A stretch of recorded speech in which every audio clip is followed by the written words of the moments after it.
Ladies and gentlemen, it is Raw Ball Tuesday. Once again.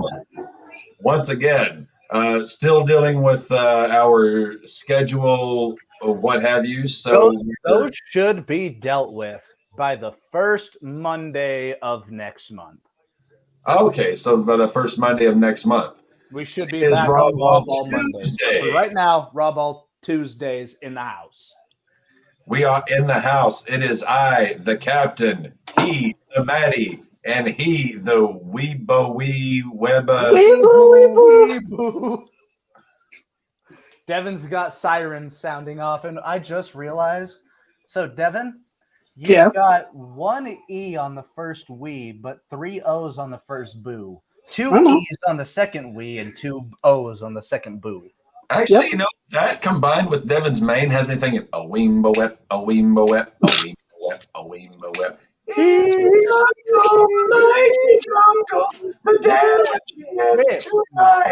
Look at that shit whip. Jesus Christ. You make Willow Smith Jadis, bro. You have got more hair on your head than I have on my entire body.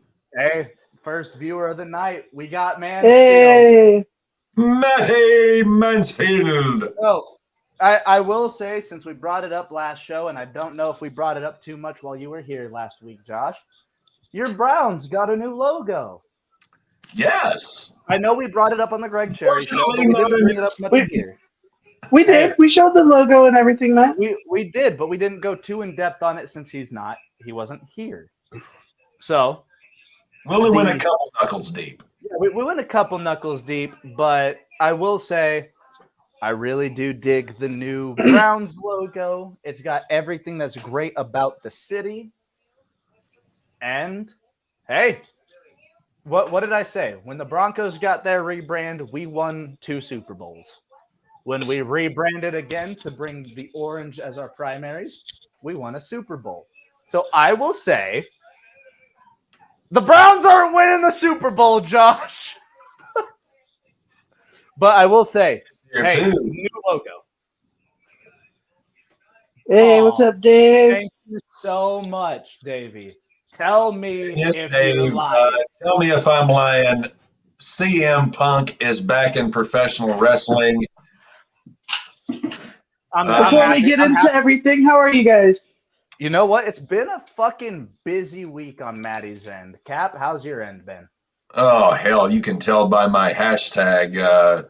It's only Tuesday, and I feel like it's Thursday. It's not Friday, so I'm so happy about that.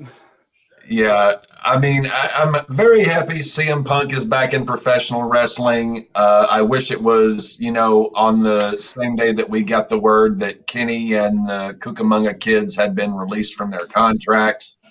But I mean, Kenny and the Bucks aren't scheduled for Dynamite on Wednesday, and Punk is, I think. Well, apparently they're too chicken shit to face the man who ain't lying. It's gonna be interesting because I definitely see. Okay, Josh. Yes, Punk did look old, but I will say, Punk looked like he's getting ready to turn heel, like full blown balls to the wall. He's going to gouge somebody's eyeball out. Heel. Thank you, Dave, for that one. It doesn't matter if CM Punk turns heel. I'm going to cheer him because CM Punk is the greatest thing to happen in professional wrestling in the last quarter of a century. He's the best worker, the best talker. There is nothing. Literally, my current, there's CM Punk, there's MJF, there's Seth Rollins, and then there's a lot of gray area as far as who I would put on the Mount Rushmore of the first 25 years of the 21st century, at least that are currently active. I would probably throw Edge in there too, Adam Copeland, because he's Edge and AJ Styles maybe somewhere in there. But hey, friends of the channel apparently made a bet on this. Meacham and Mansfield made a $100 bet that Punk will be gone within a year. I could see it. But if they do things properly, Punk's going to be in AEW for a lot longer. He's not going to WWE. Oh, he's definitely not going back to the Fed. Vince kicked him out of the arena. He is not going back to the Fed. And if what we saw last night on Raw is any indication, we should have had a Johnny Gargano, Tommaso Ciampa moment, but we didn't get that. We got Ciampa's return. We got Ciampa coming back to No One Will Survive. Which is fantastic. But what we need to start building on the main roster is a story with Gargano and Ciampa. If you're wanting the type of volatility that NXT had during the Black and Gold days, you need to get those two working together in a program almost ASAP. WWE is in such a weird flux right now. I can't quite figure things out. Also, has Trish Stratus looked any better other than the attitude, other than ruthless aggression than she has now? I mean, cosmetic surgery can do wonders. No, I'm talking about in-ring. She's putting in the work, dude. With Trish, it was never about in-ring work because I was never that happy with it to begin with. It was all about the tatas. The TNA. Yeah. Not just her tag team. Well, thank you, Trish. She's not one of the great female in-ring workers to me. I wouldn't say that she's one of the great female in-ring workers, but I would say she's one of the great female workers of all time. I wouldn't say in-ring, but I'd say overall, Trish is one of the best female workers we've had in a long time. And even Alora disagrees because she's that bimbo aesthetic that WWE was pushing early in the 2000s. I'm going to side with Miss Alora on this one. I've never been a fan of Trish minus the two things she has hanging below her neck. I agree with Cap. I've never been a fan of Trish either. It's like Lita could work. Lita could talk, and Lita looked great. Trish was just like, whatever, Yeah, like, take her or leave her. Yeah. Lita was always my number one, but Trish was always. Oh, yes. I mean, we've had discussions about your love of the Raw magazine. Now, since we are starting off pretty wrestling heavy, we should probably bring up Money in the Bank as we've got the final participant for the men's Money in the Bank. Yes, how do the boys feel about Logan Paul being just like forcefully inserted into the men's Money in the Bank match? It irritates me. He didn't do shit. Well, see here, I'm not upset about it necessarily. I'm not upset with it on principle because I've often said, as long as Logan Paul is there, if he's taking the business seriously, which he is, he's putting in the work. He can't be the one to win, though. No, I don't have a problem with him being there and being active in it because, as we've seen in his matches, he's put in the work. He's not fucking around. But winner, no, because we know if he wins Money in the Bank, and again, I've been saying, the last couple of PLEs, we can really determine who's running the show based on who wins certain matches. Mm-hmm. And you could really tell on Monday. You could tell which matches Vince put his hand in very heavily and which matches he kind of left to trips. Yeah. The problem is, well, Vince McMahon will never die. He's like he's the cockroach of professional wrestling. Do you see him going the Ted Williams route? Just freezing himself and waiting until they find immortality. Oh, absolutely. Yes. I would not put that behind. I would not put that beyond Vince to do. Vince McMahon is, and I have been very vocal as long as you guys. We've been very vocal since the other channel. Yeah, I mean, Vince McMahon is the biggest enemy to professional wrestling on the planet. He is the worst thing that's ever happened to professional wrestling. Maybe not sports entertainment, but to professional wrestling. So I hope Vince withers and dies and his corpse is eaten by maggots. But I know that's not going to happen. I wish it would, but it won't. So I have to kind of live in this world now where we are being told Trips has the book, but Vince has control of Trips' balls. Yeah, he's got the book, but Vince still has creative control. Yeah. Like what the fuck is this? Yeah. Is it like let's say Cap starts a wrestling promotion. Like I pull a Frank Reynolds from Sunny in Philadelphia and I just start my own wrestling promotion. And I appoint Maddie as the head booker, but I have my my left hand. I have my left hand duct taped to your balls. And it's like you would look me dead in the eyes and go, "You have the book, but no matter what you do or what you book, I have to have final say." Which completely alleviates Trip from being a booker. A booker has to have final fucking say.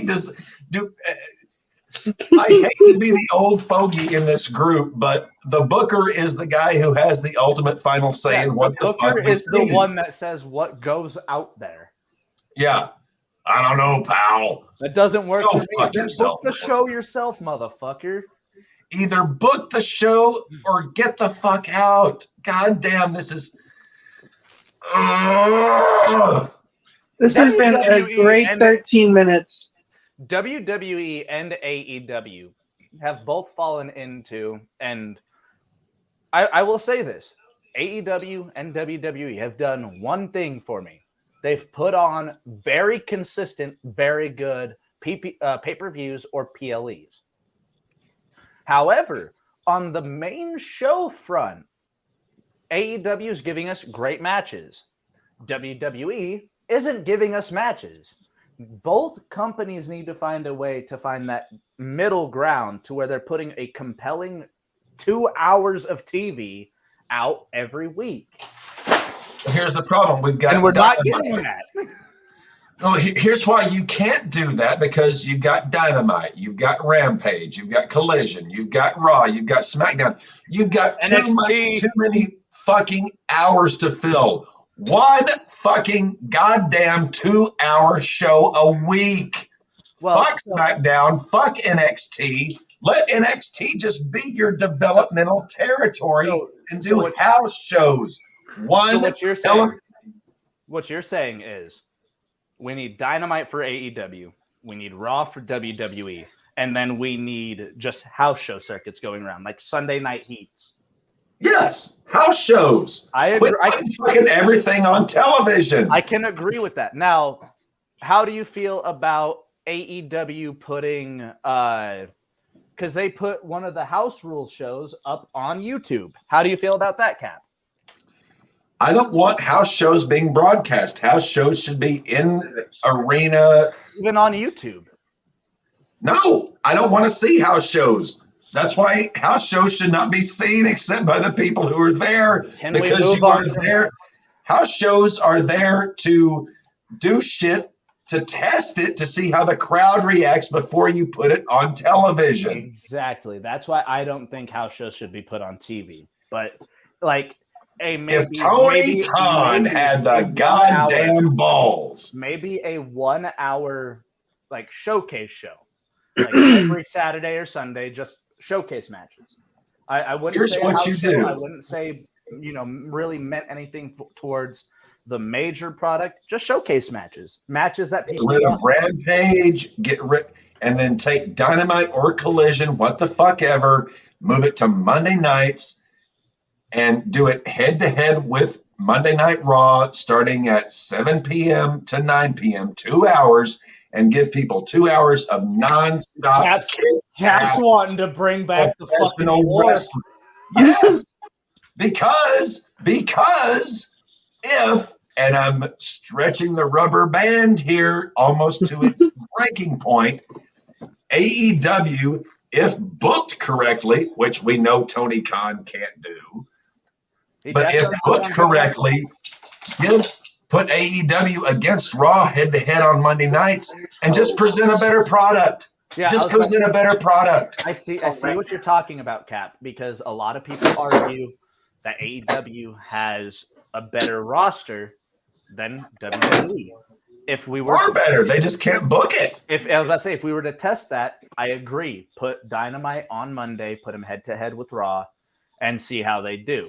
But the modern landscape of wrestling has definitely grown, has definitely changed a lot.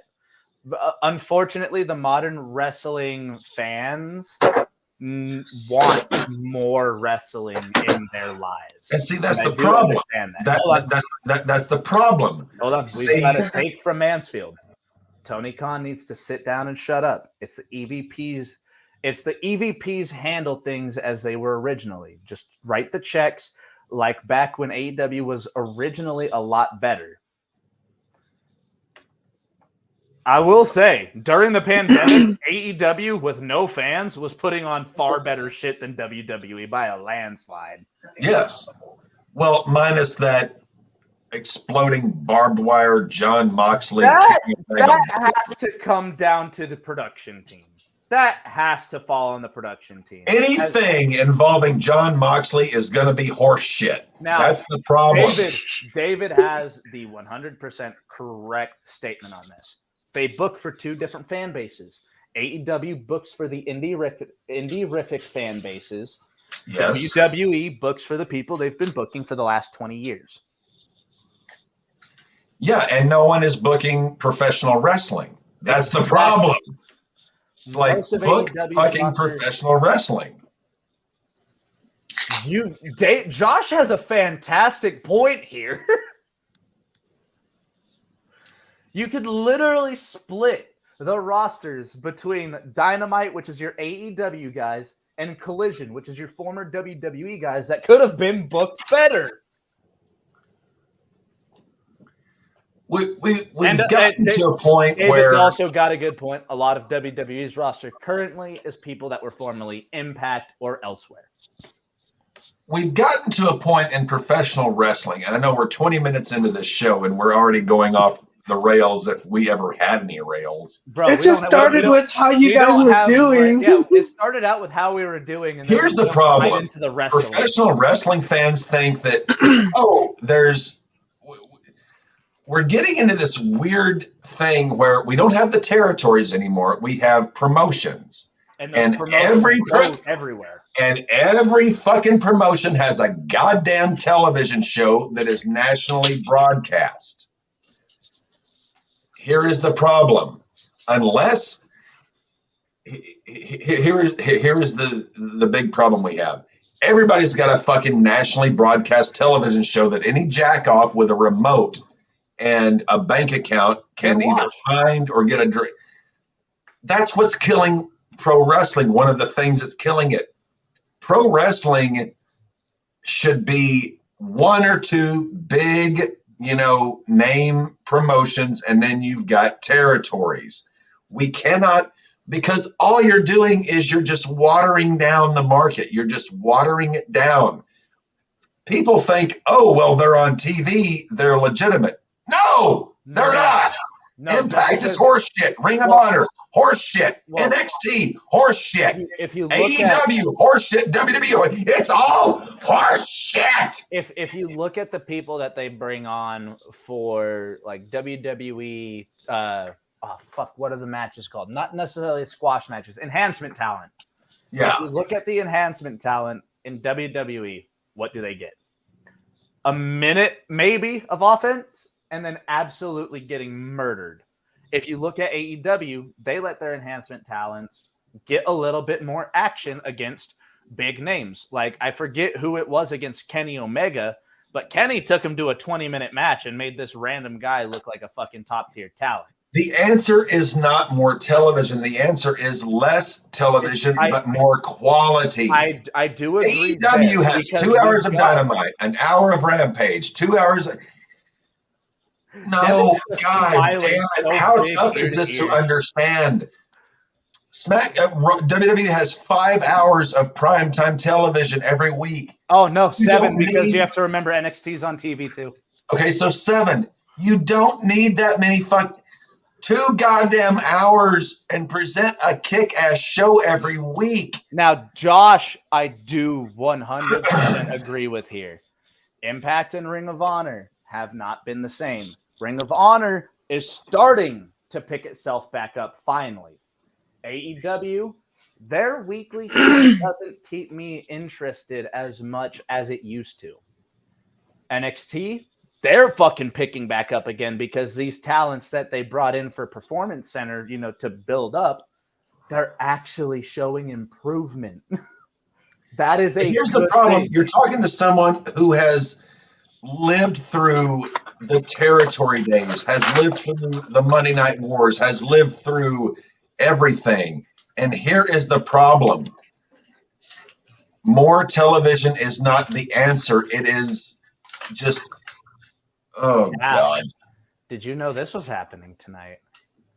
I didn't. Seth Rollins. What they fucking do? It's goddamn NXT. Ooh. Nobody gives a good goddamn. But it's Seth Rollins working with someone that you've always said needed more work, needed more timing. If Seth helps this Braun Breaker and actually helps him get what he needs down to a T, Braun Breaker's going to be on Raw within the next couple of months and is going to be tearing it up as one of the best heels on the roster.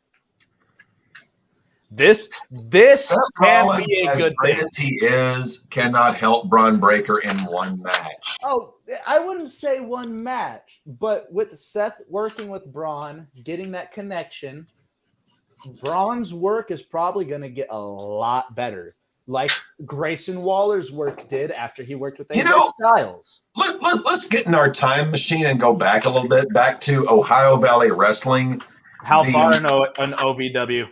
The developmental territory that gave us John Cena, Randy Orton, Batista, So the one that brought Leviathan, Orton, and the Prototype. Brock Lesnar. A developmental territory that wasn't on television nationally, that was just there to develop talent instead of exposing them for how pathetic they are on national television. But because we've also gotten to a point now where wrestling fans are like sponges. They just want everything. Yes. Give us this, give us that, give us that. I will agree with that. Be discerning. I will 100% agree with that statement, with you saying that us wrestling fans want everything. We want, and quit asking for everything. Start asking for only the best. So I will agree there. But what I will say is the difference between that is OVW, not a lot of people are watching, meaning that these people weren't getting the attention that they don't expose underdeveloped talent. That's the point. The thing is NXT is booked as a developmental. They've already said, even Triple H has said whenever AEW beat NXT, Triple H was like, good, they beat our developmental. Triple H is putting that, which should be a good sign to Tony Khan that he can't, you beat our developmental program. Good. But I will say Wednesday is a really weak market for that. But television is a weak market. I will also agree with that. But with where we're at in the current wrestling market, the more wrestling we see, the more that these people actually get a chance to develop and that we're able to see them do better, I feel that it is a far better way to get people like the Creed brothers. Like, without NXT, I don't know if the Creed brothers would have gotten as over as they have with their time on NXT after working with Roderick Strong. Those boys are going to be one of the best tag teams of the next, say, 10 years, in my honest opinion. Unless Vince McMahon does Vince McMahon things. Which he will until the day he dies. And goes, tag teams are meant to make one star. The Creed brothers are a duo that need each other. Now, let's hop into our. All right. David. I've just been sitting here while y'all motherfuckers were going off. Yeah, I was about to say, sorry about that, D, but the rant Oh, happened. you're all good. It happens. The way AEW is designed is to be able to follow everything you have, to be aware of the history, and to how things connect to promotions outside of AEW. So it's for a far more educated fan. WWE. It's for internet marks. All right. Josh said the thing here is a very good chunk of WWE fans today have come up in a time where the territories were long dead and forgotten. Monday Night Wars was over and WWE reigned supreme. Wrestling doesn't. He does have a good point there, as most wrestling fans have come in. We're growing up, Attitude Era. Attitude Era, they had already fucking firmly put WCW into the fucking ground. Yeah. Not until 99 was when WCW was really starting to take 95 to 98. It was competitive. But the fans have started watching around 2000. Hell, Devin was born in 03. WCW was already fucking dead and buried for 4 years. March 26, 2001. So all Devin knew up until that point was WWE until he got into the Ring of Honors, until he got into the Impacts, TNAs, stuff like that. So I do see where Josh is coming from.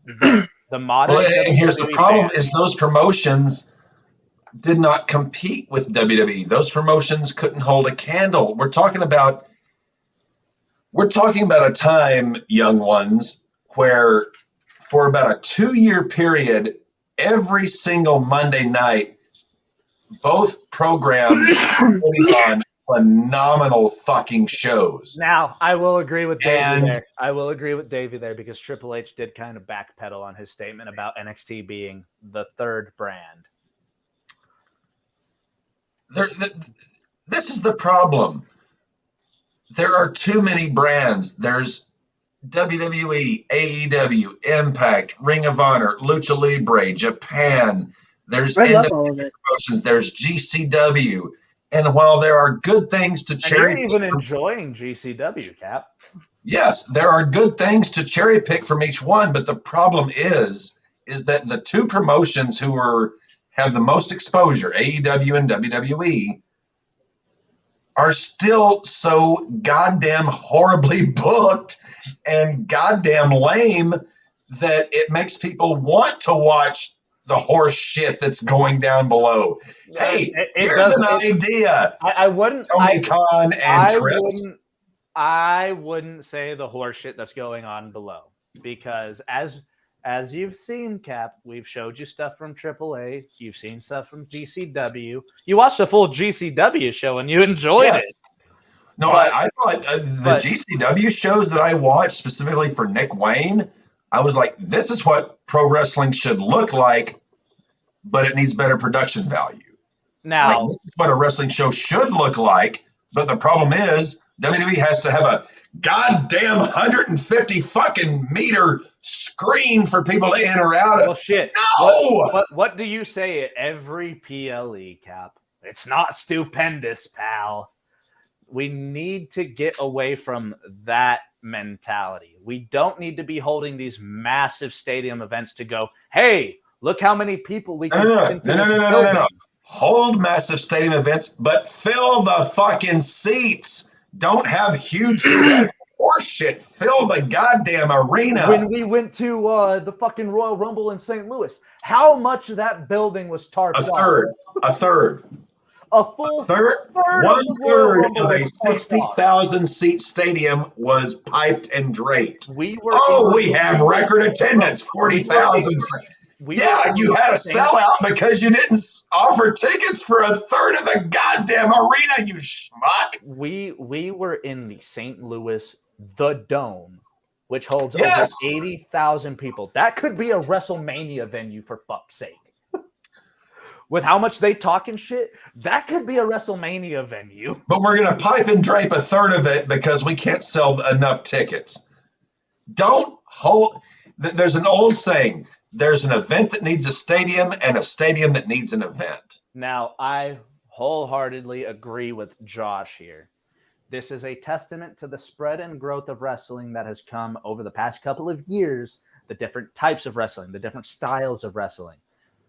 everything I feel professional wrestling is at its best renaissance that it's been since the 90s. We've left the territory age and we've gone into the age of promotions, which it offers guys more work, but at the same time, all of these promotions that we're seeing, there's still the upper echelon. There's still AEW, WWE, where the money is.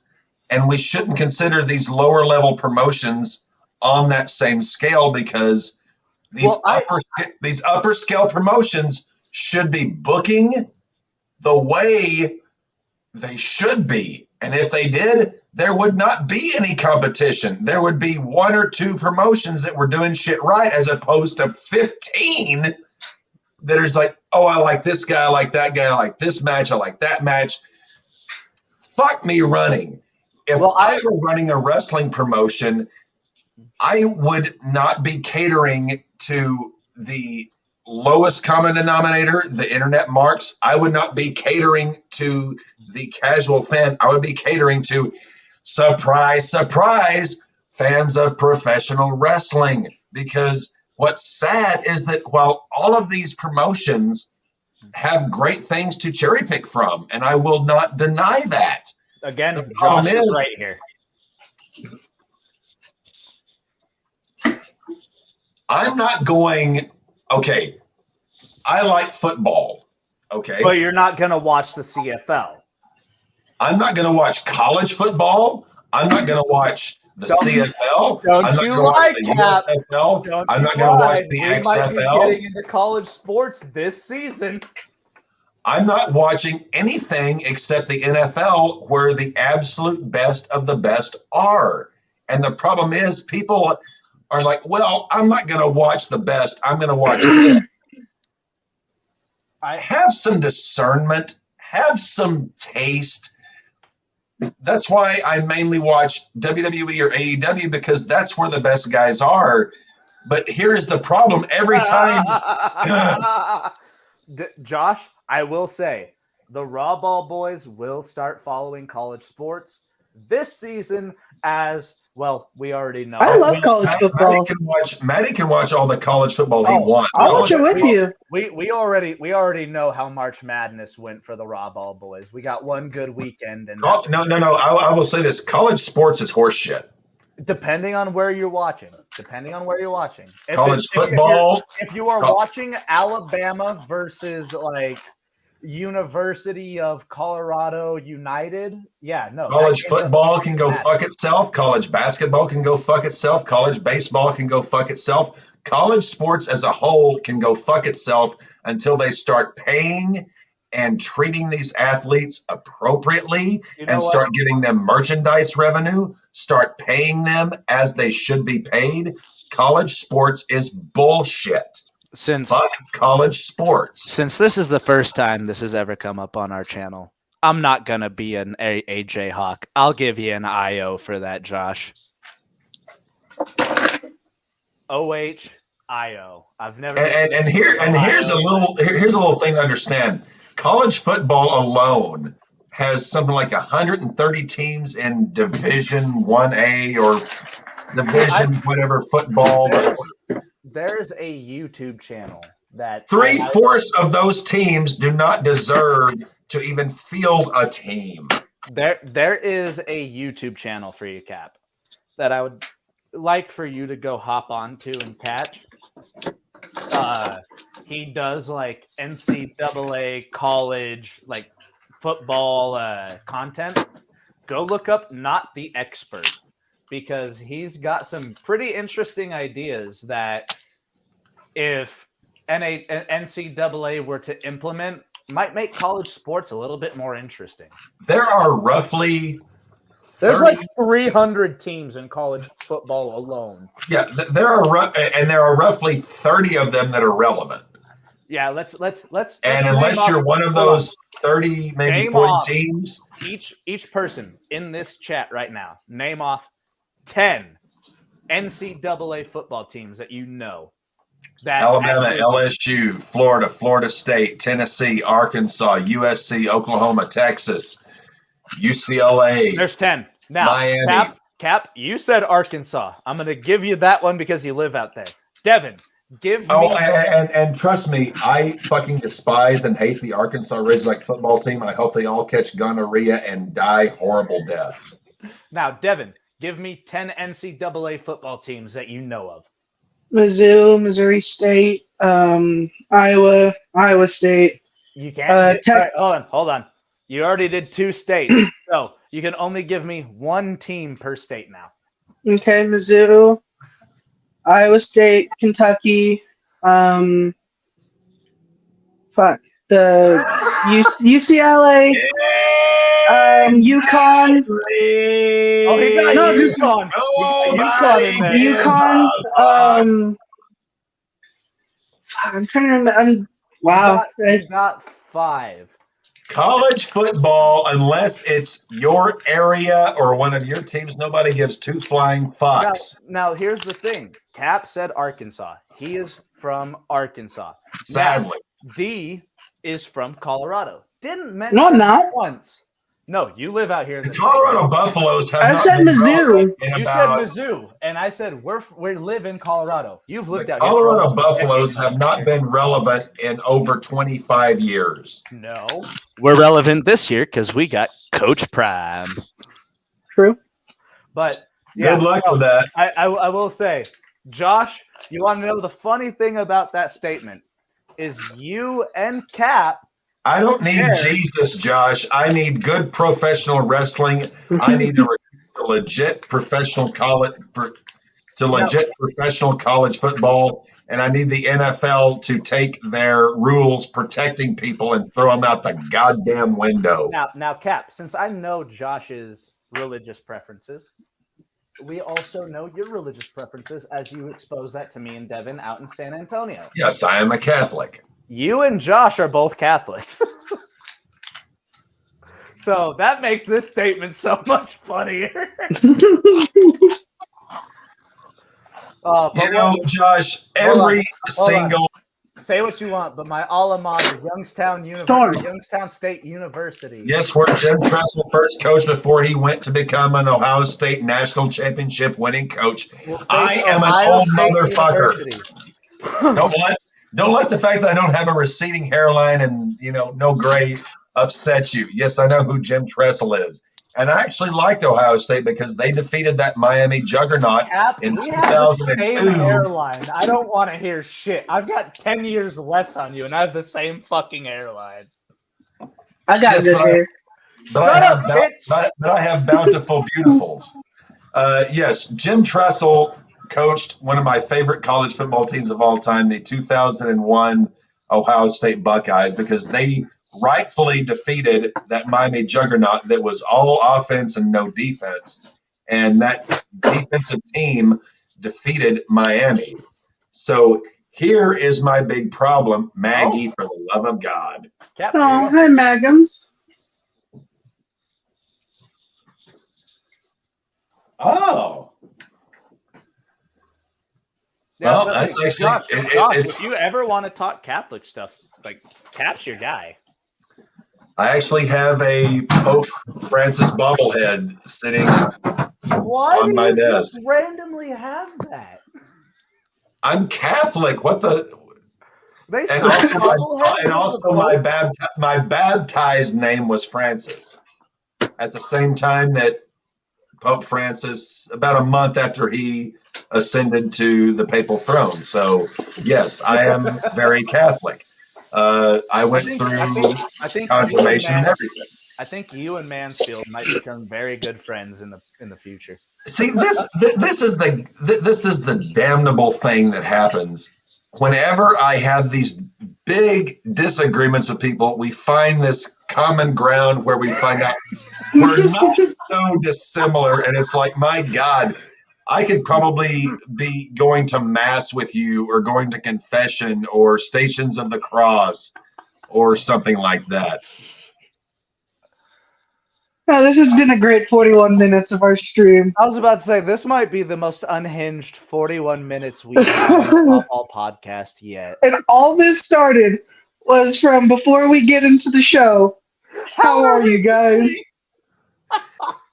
We've gone I'm almost doing good. and haven't talked any news. We ain't I done didn't even shit. get We just been I didn't spending even the get to first say how 20 I was minutes. doing. Yeah, I was about to say, Devin, we'll give you the floor for the next 15 minutes. Go Please, ahead. no, I don't want the floor. Go I'm just about your doing. day. Okay. Cap's going to relieve some ballast from the tank. And I'll be right back, and we'll attempt to get into the current news of the day. My God. Always Mansfield. You somehow got us on a 40-minute tangent.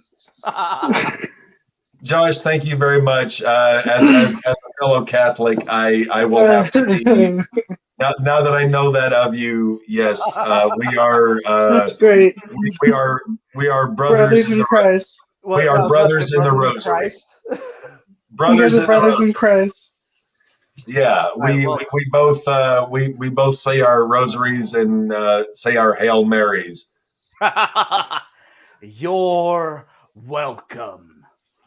Hail Mary, full of grace, the Lord is with thee. Blessed art thou amongst women and children. Blessed is the fruit of thy womb, Jesus. Hail Mary, Mother of God, pray for us sinners now and the hour of our death. Amen. I'm going to take a piss.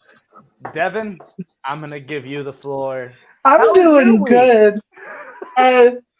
Days off, been hanging out with two beautiful women. I watched the Flash movie. Oh, you piece of shit.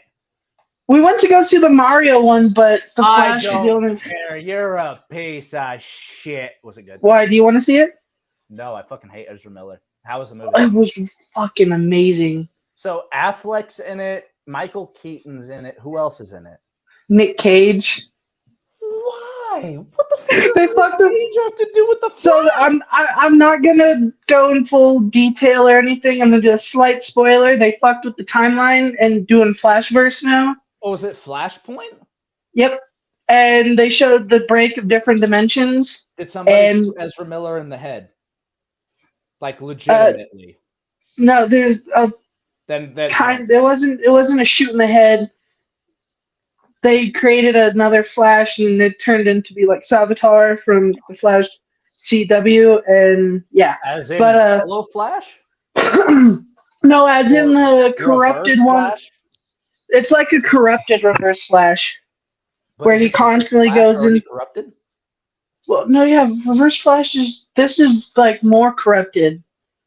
He's a fucked up version of Barry, but no, in one of those universes, Nick Cage is Superman. So apparently Devin has been corrupted. I mean, he watched the Ezra Miller Flash movie, so it was a good movie. Nick Cage is Superman in a different dimension. Dude, that's all. Cool, Never associate greatness and Nicolas Cage together because Nicolas Cage. Cap doesn't like Nick Cage. Of course he doesn't like Nick Cage. I love Nick Cage. Nicolas Cage is incapable not only of greatness, not only of goodness, he is incapable of just general badness. Cap, he is only capable of dog shit. Watch The Family Man with Nick Cage. It is very good. I was talking about this with my partner earlier. How is it that the son of Francis Ford Coppola is this goddamn inept at cinema? You have Francis Ford Coppola, who made The Godfathers, Apocalypse Now, and yet you have his offspring who can't do a goddamn thing except jack off on screen. We started another tangent just because I mentioned Nick Cage. Fuck Nicolas Cage. Fuck Nicolas Cage in the ass with that coffee table sitting behind me. The entire table. All four legs. I've got 5 movies of Nicolas Cage that you should watch. Ghost Rider. Gone in 60 Seconds. Ghost Rider. Ghost Rider 2, Spirit of Vengeance. National Treasure. And National Treasure 2. Mom and Dad's funny. I love that it's becoming a meme. Nicolas Cage has made one movie that I will voluntarily watch. It's called The Rock. And you want to know why? Because the person who keeps that movie going is goddamn Sean Connery and Ed Harris.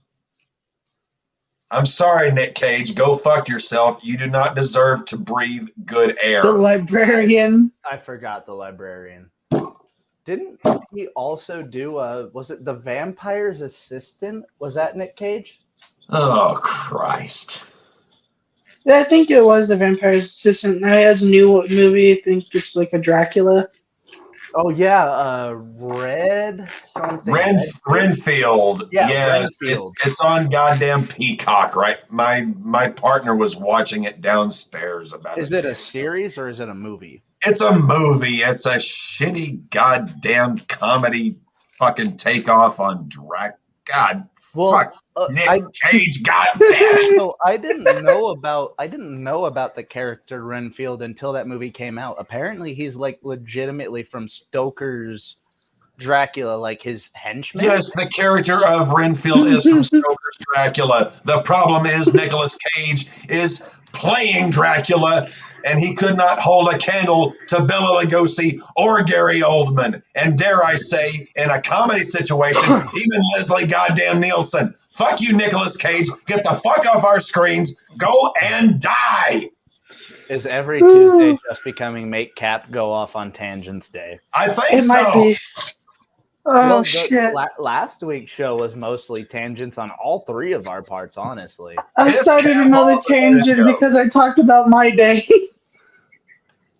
We haven't moved I think forward. Cap is proving my point.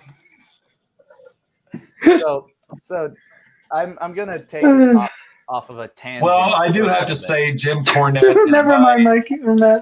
Jim Cornette is my podcasting and pro wrestling idol, so take that for what you will. I will say, we'll take ourselves off this tangent for a little bit because we do kind of have a time limit for today's show.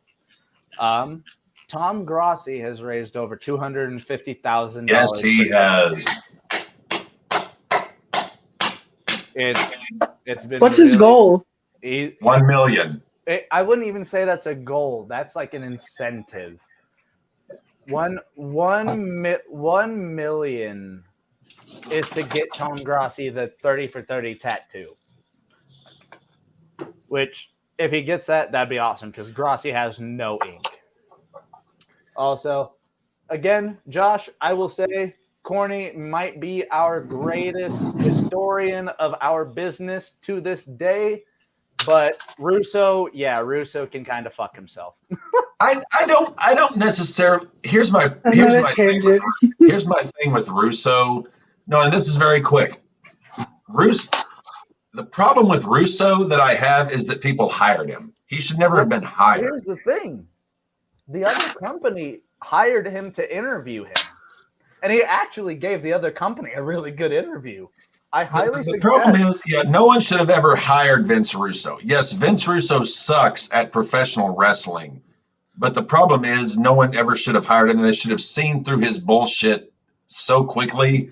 Like, have you ever, like you're making hamburger patties. Like if you're going to make like a smash burger, you've got the wax paper, you're smashing down the patties, and you can damn near see through the wax paper. That should have been Vince Russo's interview to see that there's not a whole hell of a lot there. Now, Cap, I do have a genuine question. Did you watch the Vince Russo interview with our former coworker, Andy, since Andy has been on our channel before? I did not. I highly suggest catching it because Russo actually gives Andy a damn good interview. I would be willing to check that out because Andy's a damn fine gentleman. I would be willing to check that out. Well, I was about to say Russo was like, "Can you say era for me again?" Because Andy has that beautiful Liverpool accent. I love Andy to death. Also, Josh, yes, Grossi is fantastic. Also, down below in our banner, you will see that we are going to do the home run derby. We are going to have returning friend of the channel and good friend of ours, Urinating Tree. And also, I've been in chat with Buck Ringgold about doing the All-Star game with us. Go. I haven't bothered Grossi because I know he's really busy. Dude, he is ridiculously busy. I want to give him at least 3 months before I shoot him a message for coming on the show. Yes, but because he's out for an entire month every day. But yes, U-Tree will be joining us for the Home Run Derby. Did you reach out to the other person that I messaged you about? I did. I'm working on that. I told Tree that, hey, he has his DMs closed. Can you talk to him? It's understandable. He gets a lot of shit for the stuff that he says. But if you look at his content, I'm waiting to hear back on that. So we are we talking about? We're a big me and Cap are big fans of this person. We're not going to say it out loud because we don't want to get anybody's hopes up. But I will say he has done Pros versus Joes, the baseball edition. So actually, I am going to, now that you mention it, I am going to holler at Tree and check on that. It would be cool. I will let you know this much, Devin. He is a New York Mets fan. He's a New York Mets fan. Okay. Have I seen his videos? You have to have. I'll send you one of his videos after the show. Can't you just send a chat into just us? Devin, if you haven't seen one of this guy's videos, I'm very disappointed. Yeah, just send it into our chat. I'll shoot it into the personal chat. Cap and I know who I'm talking about because he's a big baseball guy. We would love to have him on the show. And I can guarantee that you've seen his videos before, do you? Because I'm trying to think of, I know a couple baseball YouTube fans who are massive Mets fans. Is it in the chat? You know what? I just messaged the Tree. Tree always gets back to me. Davey, if I could get Ryan Satin on for any of our shows, or John Alba, or any of the wrestling personalities, I would love to get that on. Just for one reason. Because I would love to hear an argument between Cap and them about Omega. Because a lot of the wrestling media people are big Omega fans. Unfortunately. Cap is not. So that was the one I was thinking of. Now, Cap, good, D. Good. I know you've seen his videos before then. But I will say, I would love to get, like, one of the wrestling media people on so that they could talk with Cap, maybe have an argument. Because I know get me Dave Meltzer. Put Meltzer on here, and I will verbally assassinate that worthless fucking Mark cocksucker. Matt, try to message Denise. You've worked with Denise before. I have worked with Denise, but she hasn't responded to me in a minute. So I'm trying to get her onto Greg's. I'm trying to get her onto Greg's show, as that's one of his like podcasting like dreams to have on his show. So I'd love to get Denise onto Greg's show. Well, we already had 2 other people. Is on mine. I got like 2 more, and it's McAfee and AJ Hawk. No, if we could get McAfee on, that would be ridiculous. I think our chances of getting Pat McAfee are about as much of people in our viewer chat right now as Dev's hair laying down flat. Oh, bro, you were even out in St. Louis whenever we were out there. Devin's hair didn't go down at once. I watched Deadpool yesterday, and that's got me listening to this shit. You will enjoy my surprise for Greg tomorrow, Maddie. Now, Greg doesn't know about that, so Josh, that DM will be coming later tomorrow. Well, the last Greg Cherry show I saw was you prancing around in a towel. So for the big Matt Boski? Yeah. One of your alter egos. We should put we should all put our cash apps like in the link and see if we can't make money throughout the show. Have you ever made any money with sending your cash app to people, man? I see you post on Twitter all the time. I've never made that, no. No, I was just thinking like, here you go, Cap. Somehow that was Josh is doing for the big Matt Boski. And somehow on the Greg Cherry show we got the big Matt Boski It's like what's it gonna take, on the RAWBall podcast to get the full Matty Boski? Hey man, you'll get characters galore if they start sending us money on this channel. We've already got characters galore. Yeah. Cap and D need to donate to the Greg Cherry Show tomorrow. If they reach the donation goal for June, Greg does. Oh yeah, so I'll bring this up on our channel. The extreme expose. So I said that if Greg can meet his goal donation, Greg has already agreed to damn near tear his quads for this. He's going to do the Melina split entrance. Devin, you remember that as you were a horny little boy whenever that was happening. Melina was so bad. Shut up. Wait. When? By the end of June, Still is. By the end of June, we're hoping to get Greg to his subscriber count. Go to Greg Cherry Brand on Twitter.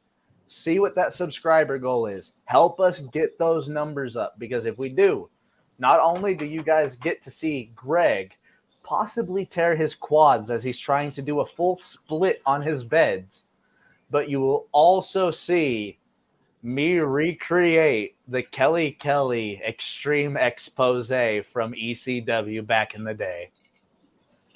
I don't want to see that. I know you don't, Devin, so you don't watch that show. I have to Google this. I'm not the Kelly. I highly suggest looking it up after the show, Cap. Extreme expose. Matt, you said we have a time limit. What's our time limit today? When do you have to? Do you have something? We have until 6 p.m. our time, 7 p.m. Cap's time, as he has something to do after the show. So we are trying to limit it to 2 hours today. Okay. And we haven't talked about any news in the first hour. So we gotta. Okay. So I see what the Matty expose would be. It involves me wearing another one of Alora's bras. Yes. I don't want to see that. So Devin knows what Kelly Kelly's extreme expose was. Well, see, here's the problem: is how can I forget? Alora is far more well endowed in that territory than you are. Yes, but I have better hair.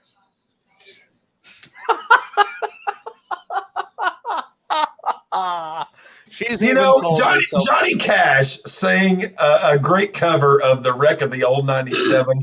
Oh, that's amazing. It's in my playlist. This episode could be called the Wreck of the Old RAWBall. He was going down the grade doing 90 miles an hour when the whistle broke in through the screen. This is number 2. That name. He was found in the wreck with his hands still on the throttle. How many more do you have? By the steam. Oh, Lord. By the way, ladies and gentlemen, check out Johnny Cash's version of Wreck of the Old 97. No, is there any left? Is that it? I got one more. Yes.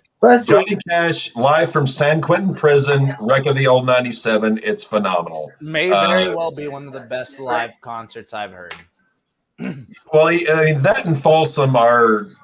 Folsom is... I prefer Folsom for the tangent qualities. I prefer San Quentin for the music quality because he had a far better crew and band at that point.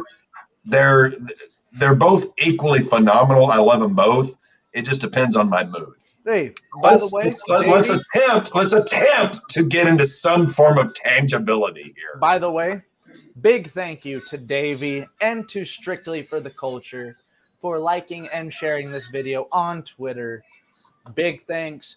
Go to strictlyfortheculture.com for your best Black-owned, Black-operated merch in all. It is Juneteenth. It is Juneteenth weekend, so please give our friends at Strictly for the Culture that business. They're amazing people, and they're currently in the works for a hoodie that I will be debuting on this channel. So get your eyes open for that. You're getting an exclusive, Matt? I'm getting a brand new line started, and I will say the only thing I'm going to expose about it is the fact that me and Strictly for the Culture think that Mark Henry was one of the best world heavyweight champions that could have come in the last couple of years, but never really got his dues. If it's the Hall of Pain, anything, So- take my fucking money. Yeah, I was about to say Possibly. I'm not going to reject that out of hand. So here's the thing. Mark Henry as a world heavyweight champion could have been far more than he was. Yes. WWE only put him as, hey, he's that big, strong guy that can lift up the big show. Let's go with that. Who beat him for the title? Dolph Ziggler, I think. That's right. Daniel Bryan. Oh, yeah. Crashing in on both of them, knocked down during a hardcore match. Also, I'm not going to reject that out of hand, Matthew. Love you too, Josh. I do really like Mark Henry. And Mark Henry was world heavyweight champion after the promo that he gave to John Cena. Yes. That title run was phenomenal. Destroying Kane, destroying Khali, destroying the big names. The only person that he had to get past was Big Show. And then Daniel Bryan came along and took the title. And then Henry was never seen again. I will throw this out there. I'm not the biggest Mark Henry fan on the planet. I think he's a tad. And when I say a tad, I mean a tad overrated. But I will agree with you, and I will not reject out of hand that his title run could have been much more had they properly booked him. So I will give you that one. I like Mark Henry, and I just always thought he was poorly booked. I 100% agree. Henry was always poorly booked, even with the Nation of Domination. Let's be honest. We are the Nation of Domination. All right. The Nation of Domination gimmick essentially got over one guy, and it was Dwayne Johnson. Everyone else who was associated with that gimmick never got over in that stable as a member of that stable. Yes, Godfather. That fucking, for some reason. Yes, I wanted to present this as our actual first news story of the night to get our resident degenerate gambler's take on it. I'm getting that up right now. I just saw that in the group chat, so I'm getting it up right now.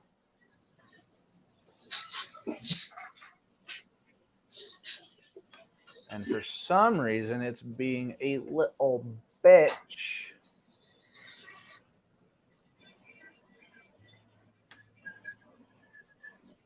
All right, Cap, you go on a tangent. I'm having issues with my computer.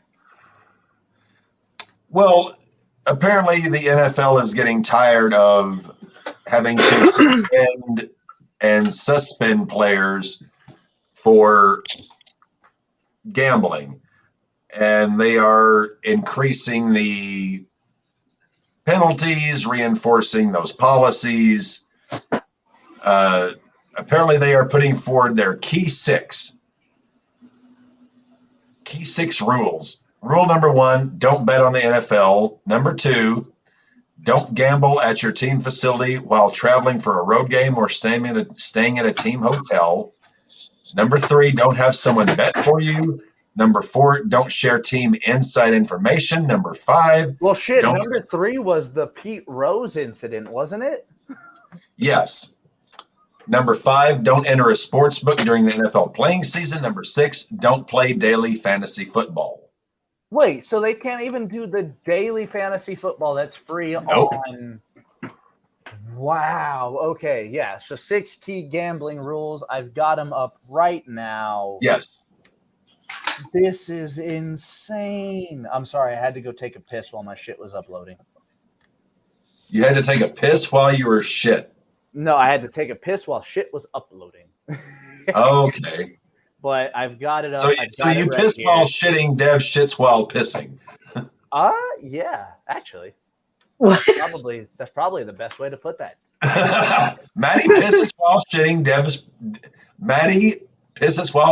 shits while pissing. And we're just waiting for my Bubba's, you're not going outside. There we go. Bada boom, bada bing. Share screen. Gambling policy suspension. Bless you. Okay, you're not giving me the right fucking one. Give me the right one.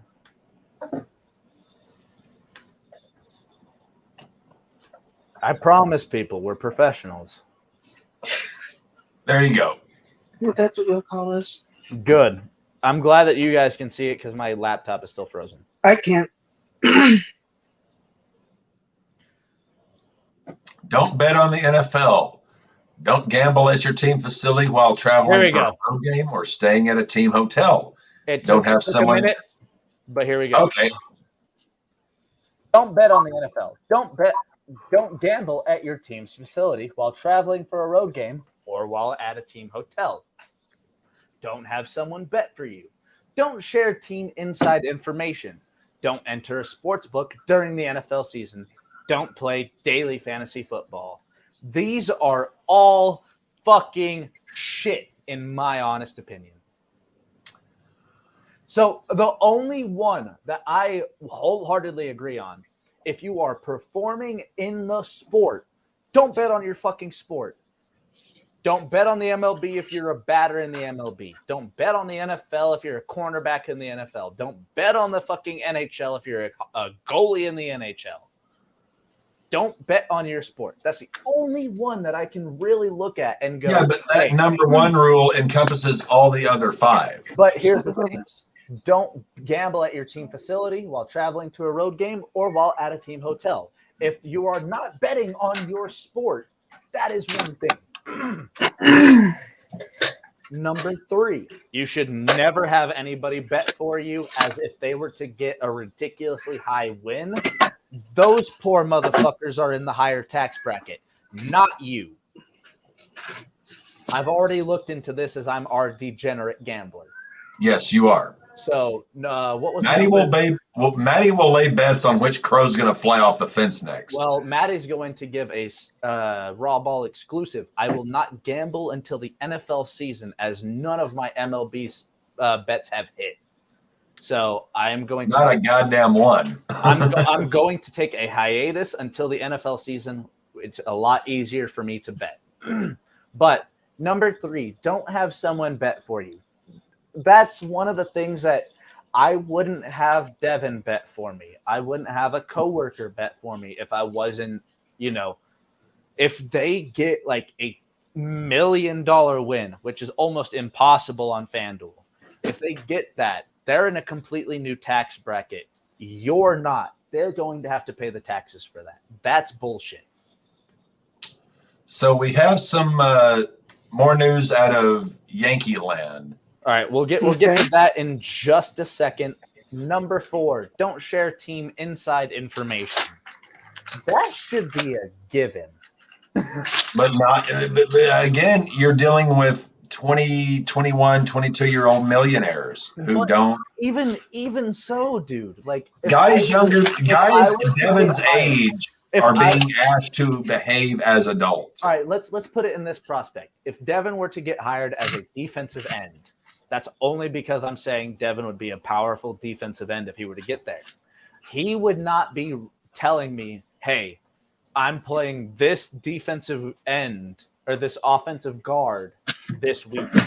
Bet for me to get 3 sacks.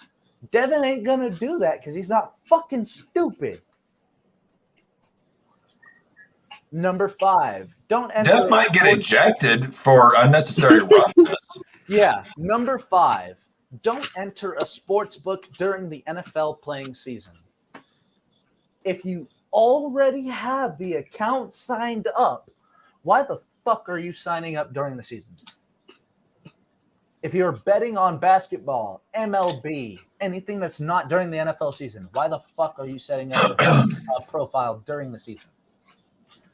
I don't understand that. And number 6, don't play fantasy football daily. It doesn't even make any money. You don't know. It does. It actually does, Devin.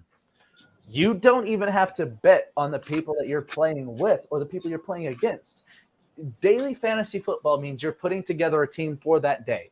Meaning Yes. you don't have to bet anybody that you're playing or that you're playing with that day. This all ties into number one. Just don't bet on the NFL if you're in the NFL. Yeah. Don't bet on the MLB if you're in the MLB. Don't bet on the NBA if you're in the NBA. It makes no fucking sense to me as someone who's a degenerate gambler.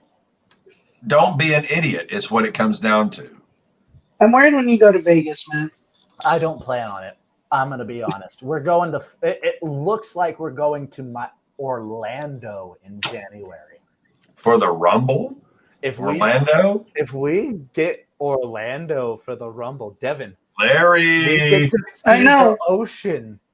That I'm excited for that. I thought you were going to go with Larry. I think both Orlando, of us we get to hang out with Zabisco. If Zabisco, Matt, you want to go to what is it, Disneyland or Disney World? That's in Orlando. I believe it's Disney World in Orlando because on the Greg Cherry show, Jeff Meacham is one of my co-hosts. He works for Disneyland. Would you be down to go to Disney World if we go out there for like a week? Money that costs, Devin. You know how much money we're gonna probably have to save up because we're in fucking Florida. We're gonna have shit's gonna be expensive. We're gonna have to save up money for January, regardless. We got 6 months, D. Actually, Maddie's not lying. We can actually let's table what I just put in. Maddie's not bullshitting. Wait, Wrestle Talk got it confirmed? Orlando looks like the site for Royal Rumble 2024. Hey, looks like we're going to Florida, Matt. Hold on. Before I get into this story, if that's possible, shout out to my tag team partner, Sati Nyongi, for helping break this news. I'm going to be. Doesn't a certain someone live in Orlando, Florida? He doesn't live in Orlando, but a certain someone lives in the Florida state. Okay. Larry Zabisco lives in Orlando, and I'm about to start texting him to see if he's talking about Zabisco. I'm talking about. He's talking about someone that we worked with prior, Cap. Oh. So I've got a good idea who you're talking about. You do now know. A Mr. Unworthy booking winner of the year. A Mr. James. Mr. James, yeah. But if hey, whom I will be prepared to take issue with if we appropriate time. If we run into Mr. Wrestle Buddy in Orlando, and we'll call him Mr. Wrestle Buddy just for sake of the videos. Don't even say the name, Mr. WB. Yeah, Mr. WB. If we bump into him in public in Orlando, I would love to be the one to record that, as I believe you and Cap have some things to talk about. But today is neither the place nor the time for that show. We've got a little bit more to run through, as I believe next weekend, this upcoming weekend, is Forbidden Door, and the weekend after is Money in the Bank. So let me look up the times for Forbidden Door. That'd be cool as shit, though, to be able to see him. Rumble is actually going to be in Orlando, and I get to have lunch and go golfing with Zabisco. So, marry me, I'll be happy. In just 5 days, this weekend, in Scotiabank in Toronto, Canada, Davey, if you got a chance, we would love to see you there. Forbidden Door, June 25th in Scotiabank, Canada. That is going to be a show to watch. I am going to hop into the Wikipedia currently, as it does have the current matches as of this point in time. So right now, we've got Omega versus Ospreay for the IWGP US title. Which is likely going to be one hell of a match. Dude, if you watched Omega and Osprey last time, it's well, our boy Davey's number one match. I've seen Omega and Okada 3 of their matches, and I've seen a couple of Osprey's matches. Did you I watch think these- Omega Osprey from the Wrestle Kingdom? I have not seen Omega Osprey, but Great match. Cap, given I've got New Japan World. I will send you the link for my information. Go watch it. It is a fantastic match. I was to say, given how much I do like Will Ospreay and as much as I may despise Kenny Omega, he is capable of having a great match given the right dance partner. I think that match will tear the house down. Match number 2, and a match that I am ridiculously excited about, but not as excited as I would be if Danielson had a different opponent. We got Bryan Danielson versus the Japanese Cena, essentially, Kazuchika Okada. Bryan Danielson versus Okada. That match will be phenomenal. That match is going to be top tier. Now, Danielson and Okada will be phenomenal. I'm going to bring it down a little bit because this match, 1,000, maybe 1,000,000% should have been Bryan Danielson versus Zack Sabre Jr. That's what it'll come. I really think that one will come. Should have happened, and somebody in the Fightful universe, a good friend of mine, has told me that it might come at All In. I understand that All In would work because Sabre is British.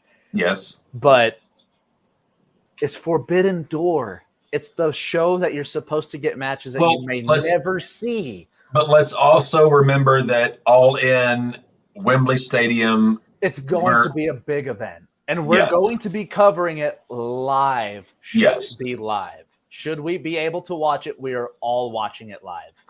Agreed. Yes, I will be. I will be willing to order All In, given the card is what it should be.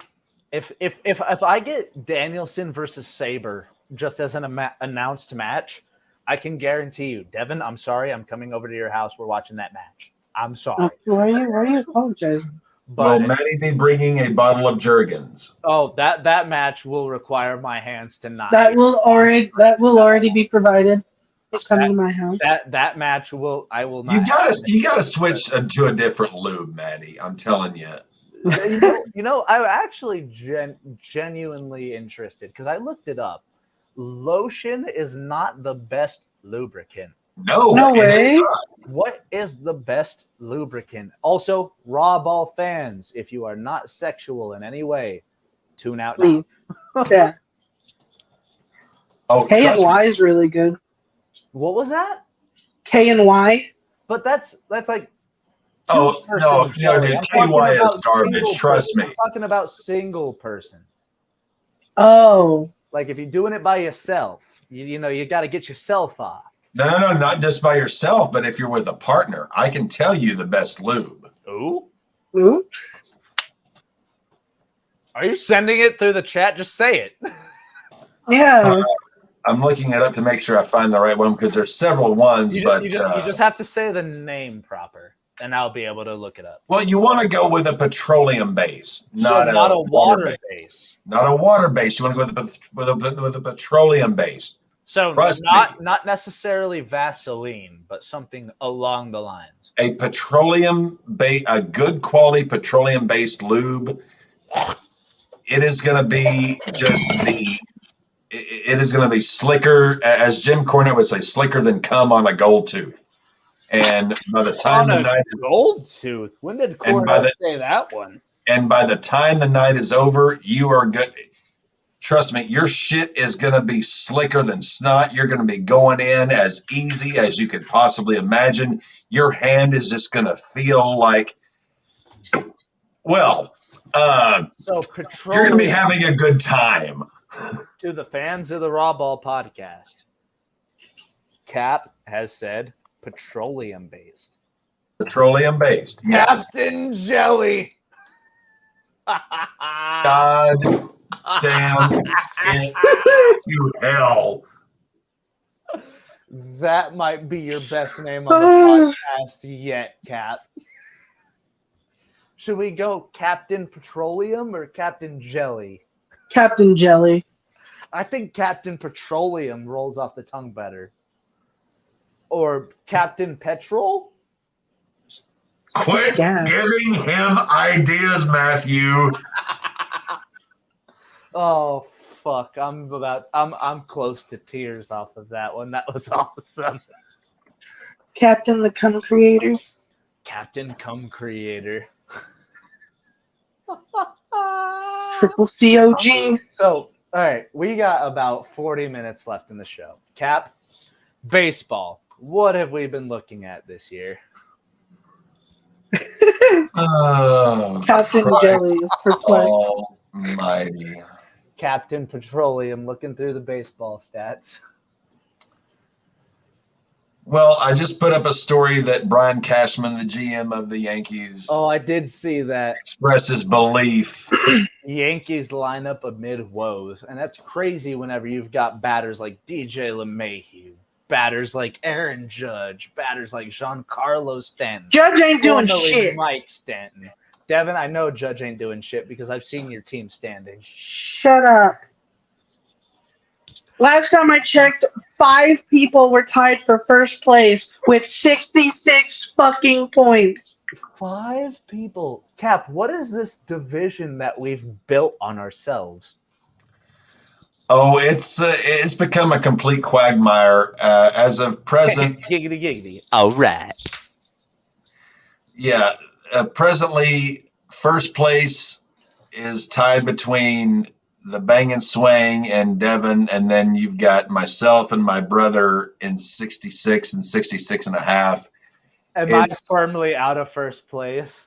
No, you're at 63 and a half. You're not there, but you're close. You're a bit off. I'm at third place then, tied at third. You're in fifth. 5. Okay. Hey, We're still top 5. Hey, you know what? I will say I was at my top for my point in being. I'm just happy for whoever wins. Devin, I'm really hoping you come out with the bat and the fucking pot. Because me and Devin already agreed. Should we win any pots during the baseball or football season, we're splitting it. So whoever wins just gets the trophy. Also, Cap, and the money. Cap, you text me about the football league. Are we going to do a Wilson for the football league, or what are we going to do for the football league? Just the pot? The league is set up. I have sent invitations out to 7 prospective members. We're looking for 10. More. 3 more. Mansfield, if you Captain Jiffy Lube, God. I didn't want to put that up as both of us work for Enterprise. So I didn't want to put that up, but since you read it. My best friend works at Jiffy Lube. Hey, I mean, if they've got good deals for Longmont, we're looking for people. Oh, I didn't realize you guys work at the same company. No wonder why you're asking about the 90 days thing. Yeah, me and I get a job where I work. I get a bonus. I should be getting a bonus pretty soon. Fuck you, Dave, Captain Jiffy Lube. Yes, people, please, for your sexual entrepreneurship, please go with a petroleum oil-based lube. Water-based lube just doesn't quite work. Go with the oil. It will be slicker than greased owl shit. Now, slicker and thicker. I do have a weird question. Coming from the bosun. How doth one clean thyself up after oil-based? You take a nice hot shower and just let the oil run down. You take a nice hot shower. You scrub the appropriate area with some good soap for a few minutes. Make sure everything is all well cleansed, and then dry very well appropriately. Oil-based, yes, a Dr. Squatch. Go with some cold brew cleanse. It will completely absolutely. Yes. Hey, Dr. Squatch, support us or die. You know, I've been buying your guys' products for years. Matt Gibb. Support us. Yes. The way to clean off an oil petroleum-based lube is to scrub the appropriate area very well with a good soap and then dry very carefully. And after, a good hot shower and the appropriate scrubbing, you'll be just fine. But during the process and the afterglow, you will feel as slick and Did you describe sticky. extra virgin? You will feel like you will feel like a human bottle of olive oil. Now, you will be the slickest. I have seen people on Reddit and on Twitter post that household ingredients such as extra virgin olive oil are good on male appendages. Cap, I have used good extra virgin olive oil before in a pinch. I will say, how do I put this? While it gets the job done, by the end of the performance, you smell like Don Corleone. You smell like a hot Italian from a fucking sandwich shop. Yes, it can get the job done, but if you want to smell like a plate of spaghetti by the time you're done doing whatever it is you have been doing, that's up to you. I prefer to eat my spaghetti, not smell like it. But Damn, bitch, you sound like we smell like an Italian BMT. If that's all you've got on hand, hey, by the way, a few little dabs get things going and go forth and conquer, my friend. I'm sorry to interrupt. This may be the greatest episode of RAWBall podcast. And not once have we really talked about sports. We've had 5 to 10 minutes at most of actual podcast material. It started off with an almost damn near hour rant because I said, "How are we doing today?" And then support us or die. And then when I talked about my day, I said Nicolas Cage, and that started a 20-minute tangent about why Nicolas. Goddamn brand that I have in my bedroom right now. Jesus Christ. And we talked about sports for about 10 minutes, and now we're on almost a 30-minute tangent about lube and soap and oils. That means we got. Here is the absolute best a man can buy. It is called Move. Jesus. Move. Yes. This stuff will make your shit slicker than anything you can possibly imagine. You will get in and get out, and everybody will be happy. Slicker, thicker than a Snicker. And even holding this, my hand is getting very slick. So we've got 30 minutes left. We haven't covered anything. Cap, jump through our fantasy league rankings as we speak. He already did. No, he said that we got people and places, but he didn't say who was where. We got people in places, but not places and people. That's because they're not using the appropriate kind of lube. We ain't using Move. So right now in number one, it is the Cap, the Rat Bastards at 67.5. I am number one. What happened there? Did your pitchers start coming back? Or? Who knows? I haven't looked at the actual stats, but I am at 67.5. My brother, Akuna Matata, Justin, is a game and a half back. Tied with Casey Lilly, and there is a 3-way tie for second. There is an orgy at second place between. I like those. Well, technically, 3 is a menage a trois. It's a 3-way. There is a menage a trois at second place between Dev, Casey, of course I'm in the 3-way.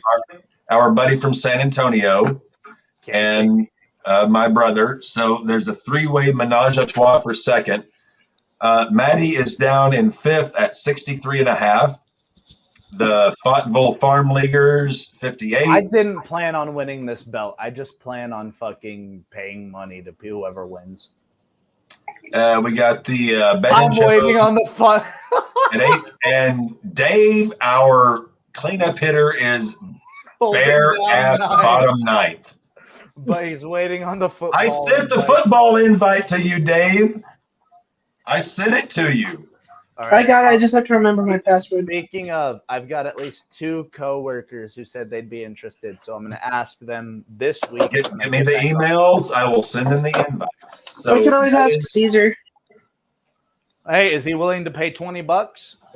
Probably, and he's a Raiders fan. Ooh, then him and Cap might get along. So, Cap, here's the weird thing about Denver fans. You are either living in the state of Colorado as an orange-blooded Broncos fan, or for some godforsaken reason, you are voting for the team that I had to sit behind a flag of the entire draft last year. Well, speaking of the Patriots, Jack Jones pleads not guilty to weapon charges. Oh, Jack lovely. Jones, he's not involved with John Moran. I apologize. Sorry, David. I didn't mean to say that. and a bit of a sad story from the NFL. No. Oh, so Jack Jones was arrested and he pled not guilty, but he still got arrested 5 hours ago, according to Yahoo Sports. 9 gun charges. Damn, he ain't getting out. Goodbye to his career. At least he didn't kill anyone. Like, what was it? Here we go, D. Not CeeDee Yeah. Lamb. It was Here's a Reds, sad one. right? Ray Lewis III, son of Ray Lewis, he died of a suspected overdose. That is a big rest. No. That is a big rest in peace, as Ray Lewis is legitimately Devin's #1 favorite athlete of all time. He's Of anything. He's my idol. His speeches helped inspire Devin a lot. Wow, that's Ray sad. Ray Lewis is a wagum. So, Whole-ass grown without man. a doubt, whole-ass The grown man. definition of my wagon. But And let's not forget the one we came up with over the weekend, 5-tool fuck stick. Yeah, 5-tool fuck stick. But I will Which, say, if you are a 5-tool fuck stick, perhaps Good for you. could perhaps help you in your endeavors. But I will say, I know this Yeah, one. I really keep fucking grabbing sad. for fucking Kleenex. God damn, this bottle is slipping and shit. I will say this one is close to Devin, as Ray Lewis is his idol. Ray Lewis has been the person that Devin's looked up to, his inspiration. His speeches have been the things that Devin literally listened to pre-game as he was going out onto the field for football. So, hey, his son passed away. Is there any words you'd like to give to your idol, Devin? There's not any words that you can say to someone in a situation like that. That All I just can say is, lost their child. Last week, Uncle Shan departed. Now this week, Ray Lewis's son son of Ray Lewis. all I have to say is I'm sorry, Ray. I'm not a man of Christ, but I know God will take care of you and your family. Hey, And that I can send you my condolences. That might be the best words from someone like you or me, D, is someone who's not religious but going. I know God's going to take care of him. God is going to I will say, as someone who is much older than my colleagues, I watched Ray Lewis win that first Super Bowl. I watched Ray Lewis when he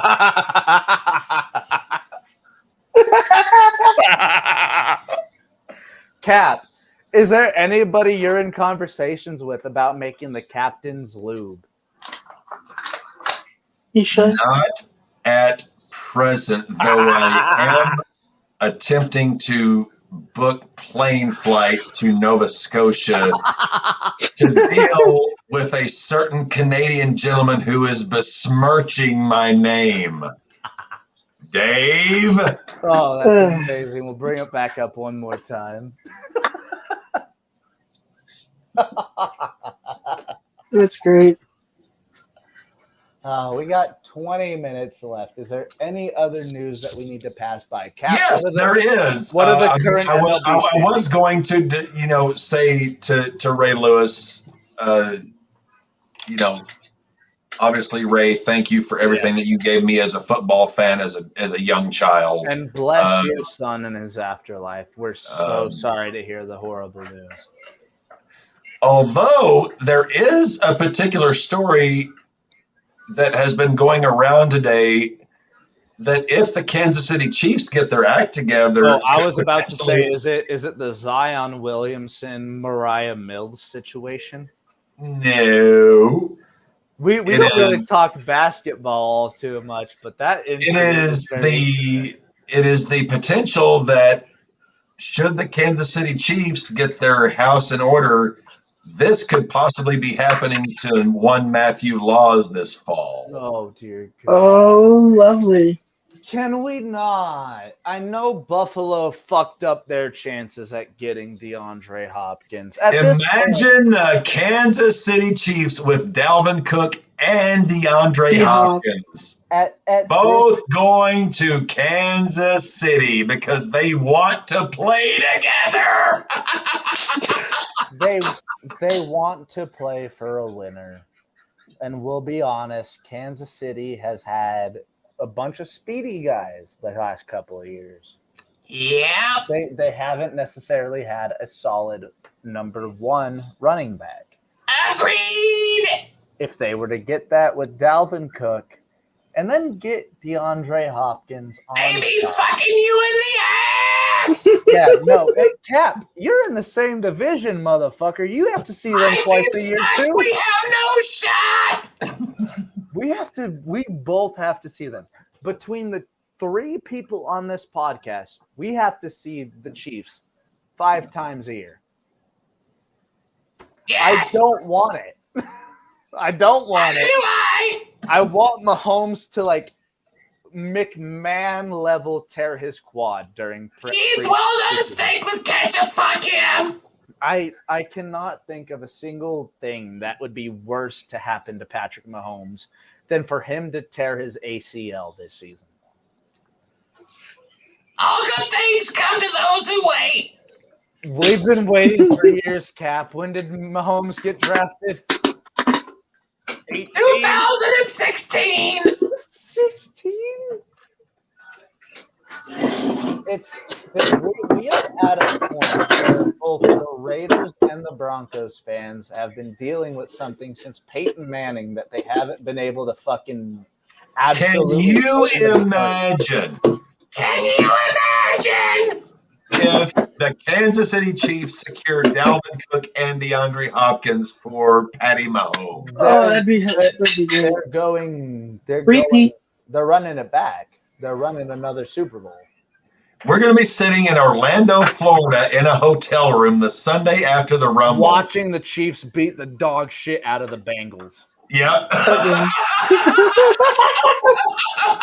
And you know what that means, though? Matt has to eat that steak with ketchup. Yes, he does. Ladies and gentlemen, you are looking at 3 people who, for the past 2 years, have been at the Royal Rumble and watched the AFC Championship game between the Chiefs and the Bengals. 2 years ago, we saw the Bengals win. Last year, we saw the Chiefs. This year, we're going to see the Ravens win. We see the Bengals win. Oh, if it's Ravens Chiefs, bring that on because I want to see both of you go mad. If it's Ravens Chiefs, you are seeing the one day out of the millennia, out of 1,000 years, that I will cheer for the Baltimore Ravens. If you are playing the Kansas City Chiefs in the AFC Championship game, I am legitimately doing a blood sacrifice so that Lamar Jackson wins that fucking title. I forgot you guys got Wentz.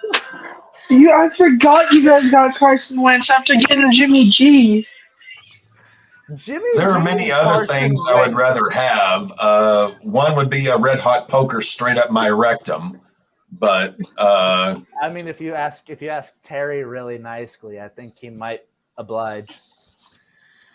the Raiders aren't doing shit this year. I've come to terms. I've come to grips with it. The Raiders are going to Raider, just as the Browns are going to Brown.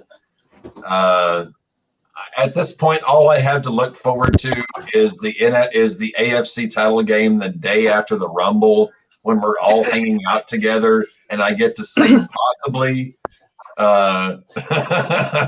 Bengals Chiefs 3 or Ravens Chiefs 1. What are the genuine odds that Let's take a look at years this. in a row we see the Bengals Chiefs AFC Championship? We got the game Bills in the Has Super that Bowl ever 4 happened? years in a row. Think about that. We got the Bills in the Super Bowl 4 years in a row. The Bills made it 4 years in a row, never won one. The Raiders Broncos ain't made gonna it do 3 years in a row, won it twice. Cap, shit. Raiders got 2 in a row, don't they? Kenny Stabler won them too, didn't he? Yeah, we won 78. Hold on, let me look it up. the Raiders have three Super Bowls. 2 of them came in the 70s, 1 came in the 60s, I believe. All right, hold on. So Raiders Super Bowl wins. Google is taking its moment. So you guys won in 77. You guys beat the Vikings. I do remember that. And then in 81, you beat the Eagles 27-10. And then so in your guys' 3 Super Bowl appearances, you guys actually kind of made your opponents look like bitches. I'm gonna and then we played Tampa, and they made us look like bitches. Your 3 Super Bowl wins, though: 38-9, 32-14, 27-10. In your 3 wins, you've made your opponents look like bitches.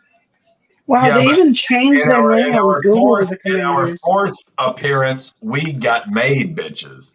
We got made bitches. Hey, little sneaks. But it's going to be a lot of fun whenever we get to Orlando for the Royal Rumble. And it's going to be us hanging with Larry, us going to the Rumble, us watching the AFC title game where the Chiefs will just ass rape whomever 55-0 when they have Patrick Mahomes, Travis Kelce, Delvin Cook, DeAndre Hopkins. Hold on. You just named Patrick Mahomes, Dalvin Cook, DeAndre Hopkins, Travis Kelce. We're also forgetting the fact that the Chiefs run a 2 running back set out of the shotgun. But they never run. They never run the ball. But that would be Dalvin Cook on the right side of Mahomes and Pacheco on the left side of Mahomes. Pacheco could easily get like 250 yards a season if he's that second running back out of the shotgun, just getting it handed off to the left, running it to the right. Well, we'll see in our fantasy football draft. Speaking of, Cap, do you have a date set for that? I have a date set for that.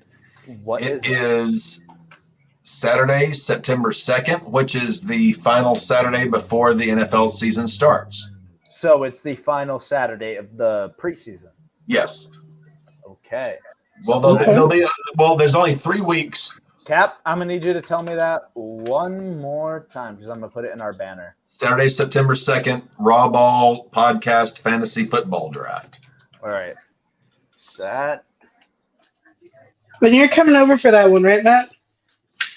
Well, I'm going to see if perhaps he might. It's going to be an auction draft like our baseball draft was, but for football. What'd you say, Matt? I've sent the invites to yourself, to Devin, to Dave. All right, Saturday, September 2nd. Yep. Saturday, September 2nd. At 12 Central.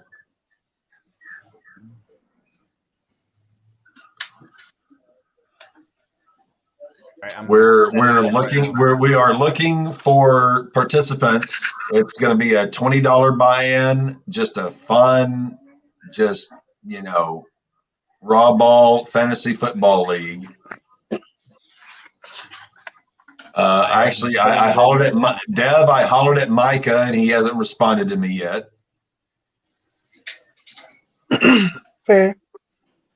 So you might want to, kick your roommate in. You might 12 p.m. Central, Saturday, September 2nd. Dev, you might want to kick your roommate square in the balls and say, "Hey, join the league." We'll see. 12 p.m. It's kind of rocky, that situation. Okay, we'll leave it at that. Also, I got confirmation from Buck Ringgold. He will be joining us for the All-Star game. Hey! So we will have. We do got Buck for the All-Star game. Yeah, we will have Buck for the All-Star game and U-Tree for the Home Run Derby. I will say the fact that Tree and Buck have been so fucking kind. And Tom Grossi, again, I want to give Dave, you have an invite. I sent it to your goddamn email. Shut the fuck up. I sent it to your email. If only I had an invite, spectator sport for me. You can draft all the Patriots you want. How LA Knight felt being off of. Wow. I sent an invite to you, Dave. It's in your inbox. Davey, just send a confirmation of your email address to Cap just to make sure that is correct, because we would hate to leave you like LA Knight at WrestleMania in the building, not in LA. And yes, if maybe Mansfield wants to join us, our Cleveland Browns guy, Matty, you've got his contact info. Holler at him. Say, I'll shoot him a message. See if he wants to get in. Just give me his email address. I'll send him an invite. So, for the baseball season, we've got the Rawlings. We've got the baseball bat. Yeah, the Slugger. The Slugger, Louisville Slugger. It's the trophy for it's. We've had this for years. It is a custom made bat, baseball bat by Louisville Slugger that they made for us by request. Like, we paid them to design a bat for us. What color is it? Is it natural green? Yeah, it's a.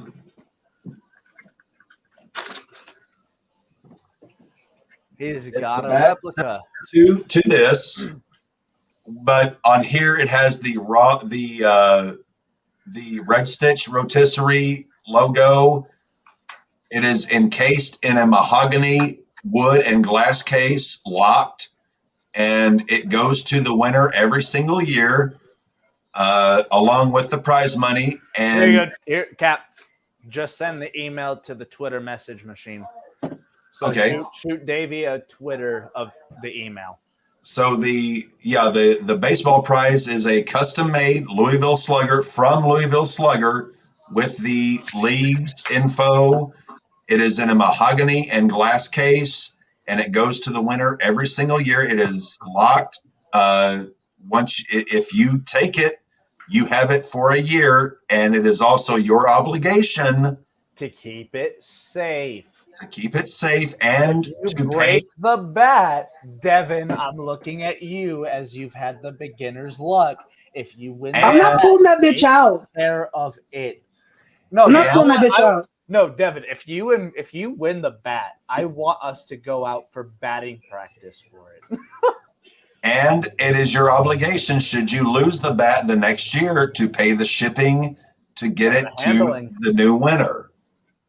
So Devin, if you were to win this, as you are the closest to winning it, I want to record a video of me pitching to you and you just doing batting practice, BPs, off of that bat, just to piss off everybody in the league. That bat is our trophy. Bro, how mad would someone like Casey or your brother B to see a video of D just hitting dingers with it. By the way, I mentioned it is a locked case to which I have the key. Make my cookies. Oh, okay. So, now you can shatter the case in which you'll owe me money. Should we shatter the case and get you a better case? It's mahogany and glass. You're not going to get much better than that. To shatter the case and to get you a good case. I'm just joking. The amount that Devin would have to actually win for us to get that bat and me to him to do BPs with that would be insane. All right, Dave, I am sending the email to that new Twitter machine email that you just sent me. All right, with the last 5 minutes, do we need to cover anything else? Yeah, we got 8 minutes left before we go off air.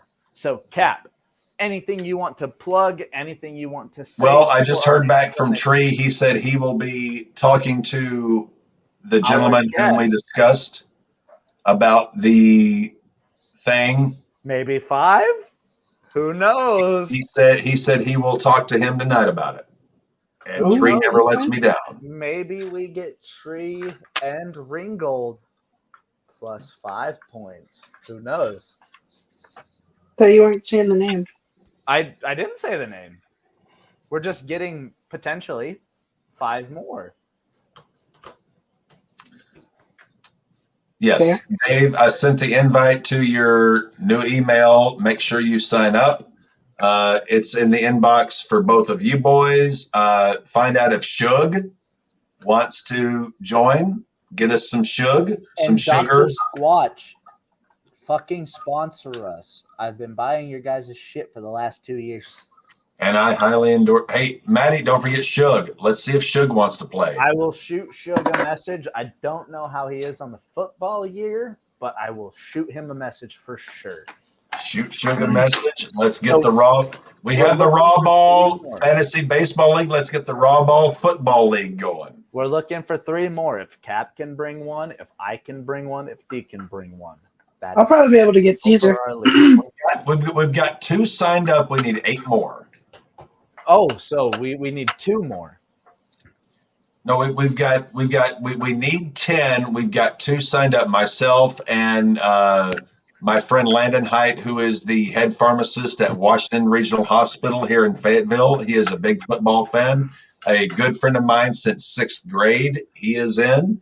So and you know, we Devin need 8 and I more. are going to be in. So yeah, so check your emails. So six more people. So we need at least 2 more from Cap, 2 more from me, 2 more from D. We will have a fantasy football league. I wish I had the strength to crack a bat over my leg, but I don't. And this is actually a nice Louisville Slugger that I Do you have any purchased. idea how actually difficult it is to just break a bat over your knee? I could try. Difficult. Bo Jackson is an absolute monster for just getting pissed off and snapping a bat over his knee after every strikeout. No, I mean, I buy Louisville Slugger. I mean, well, I was about to say invert it. There we go. I buy Louisville Slugger bats. I've got 2. Are legit. I've got 2 in my collection, plus the 3rd, which is the trophy for the league. Now, Cap, you don't have your microphone attached to you, do you? It's right here. I have one request for you. Since we have 5 minutes left in the show, what is the captain's batting stance? How do you stand in the box? Go ahead and give us a show. Okay. So I've got a your bat, the black. Oh, the black one. I have seen the black one. This is the. I have fans of the RAWBall podcast. I have held this bat. This is Cap has seen my Kevin Youkilis-esque batting stance. This is the Sting. Riddle me this, riddle me that. Who's afraid of the big black bat? It's Sting.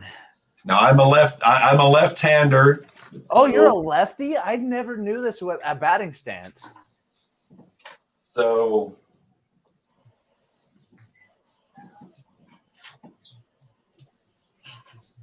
all right. So we've got a slightly squatted stance with the bat held high. You have more of a Rick and Keel stance from what I'm seeing.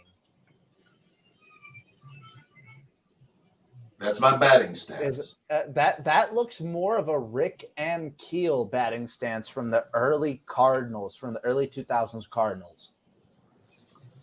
I'm down, I'm watching, and then I'm swinging. Now, people are going to laugh at this. Devin has seen it in use. Oh, it's fucking hilarious.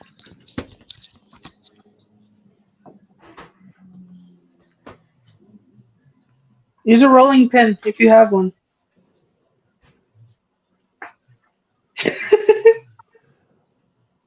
Now, what people don't see is how. Oh, those the birdie legs. We got the birdie legs. Devin can totally attest to this. I had the highest walk average of anybody in that fucking league. Well, you have bats that are made of essentially two different types of woods. You've got ash, which is the lighter one, and then this is maple, which is a heavier wood. I prefer a heavier bat because I'm a bigger guy. I'm 6'4", Yeah, you're a 230. big dude. I prefer a heavier bat. Now, Devin would probably like a bat like yours. I only batted up until I think freshman year of high school where I used a metal bat. So I've never really swung a metal bat. Now, Devin can attest. A wood bat. Now, Devin can attest.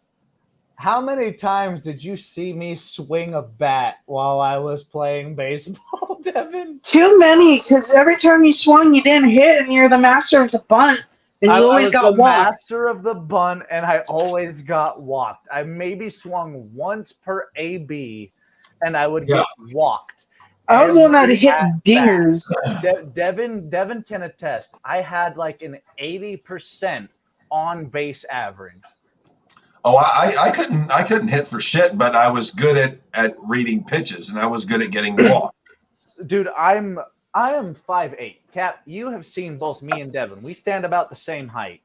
I'm about like an inch taller. I'm 5'9". Devin's a little taller than I am. So whenever I would play and I would do the squat, my batting zone was about that fucking big.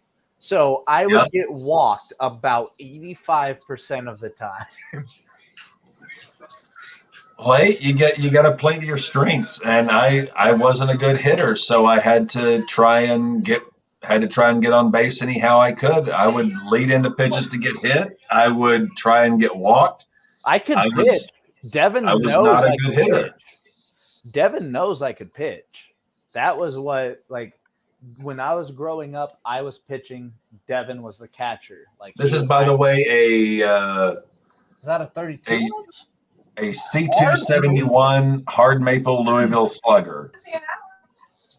This is a really, really good bat. Dude, I love this. That's a bat that's got, like, if you have a good swing, that's got about you can hear the slap in it.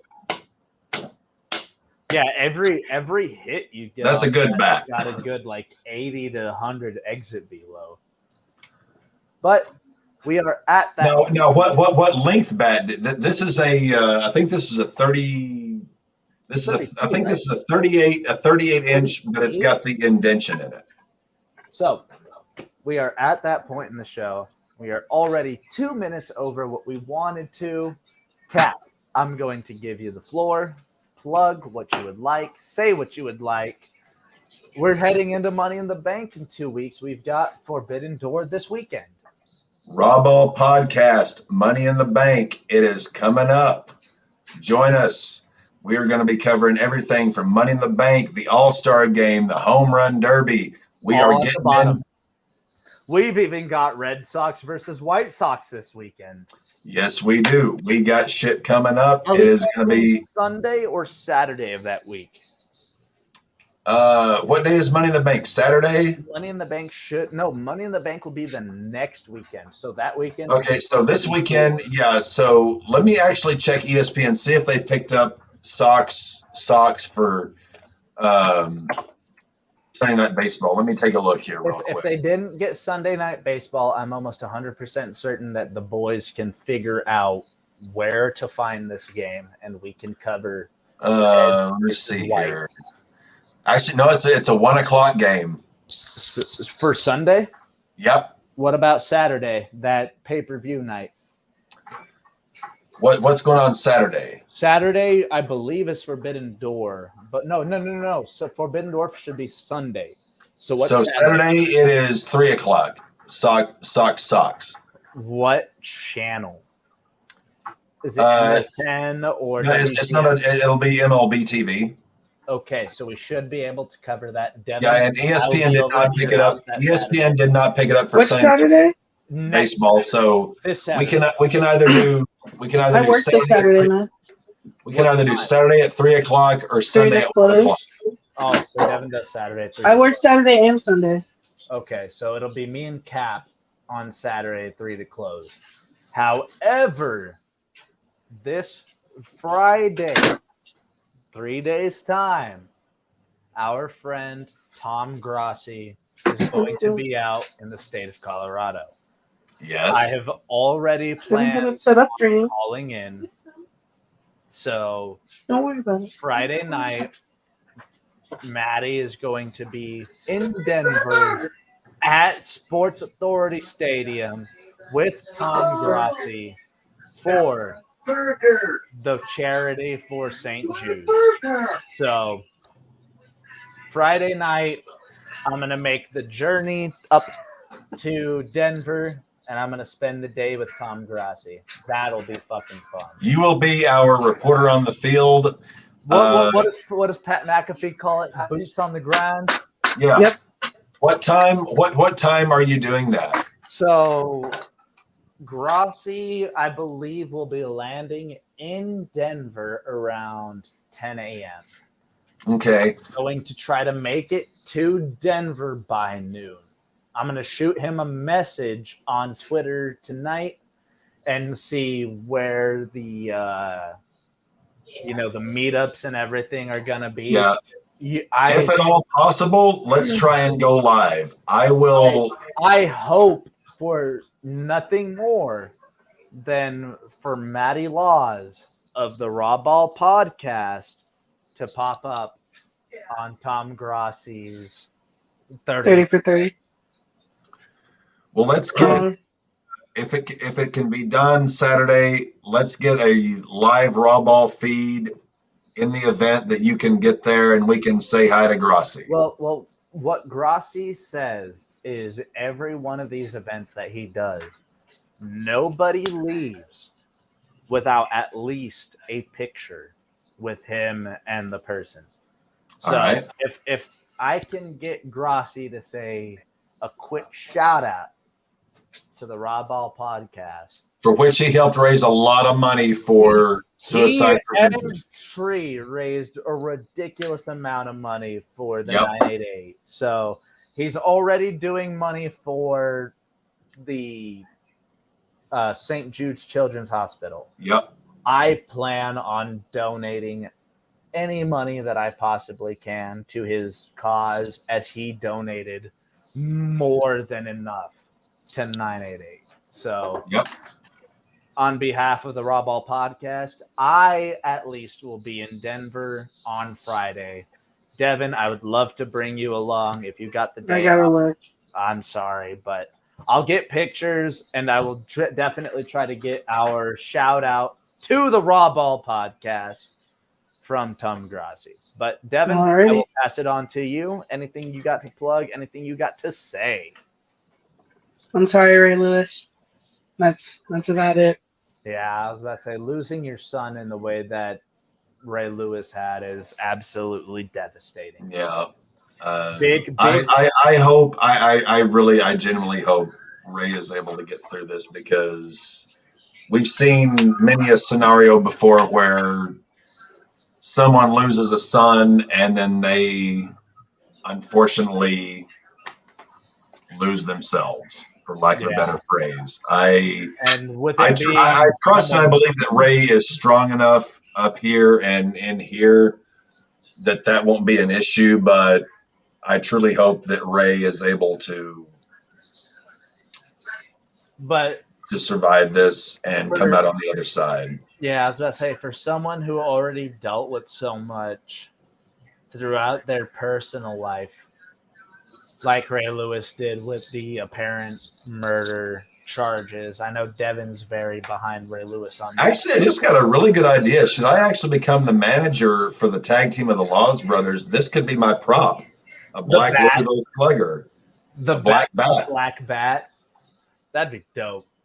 Cornette had his tennis racket. Classy Freddie Blassie had his cane. Paul Heyman had the cell phone. Had the cane. Yeah. Paul Heyman had the cell phone. Mr. Fuji had the walking stick. I can have the black bat. Well, Fuji also had the rice powder, didn't he? Yeah. The salt. Yeah. Yeah, the rice salt. That's what. Well, that was the second half of his managing when he was with Yokozuna. But yeah, Cap could have the black bat. Well, before we go up, I just want to say thank you to everyone who tunes in. Thank you to Josh. Thank you to Davey. Thank you to Shug, who we hope to have on our show very soon. Thank you to everyone who's going to be hopping on in the future, that being Urinating Tree, Buck Ringgold. We hope to have 5 Points Vids on. I know I didn't say I wasn't going to say his name, but I would love to have him on. And thank you so much to Tom Grossi for showing the greatness in each and every individual NFL fan. Thank you, Tom, for being the awesome person you are. Thank you for being part of the RAWBall family. And Godspeed, my friend. We've got the Bang Bang Gang in the pool. So we got Davey in our football league. So that makes what, 8? 3 out of 10? Well, 3 officially signed up.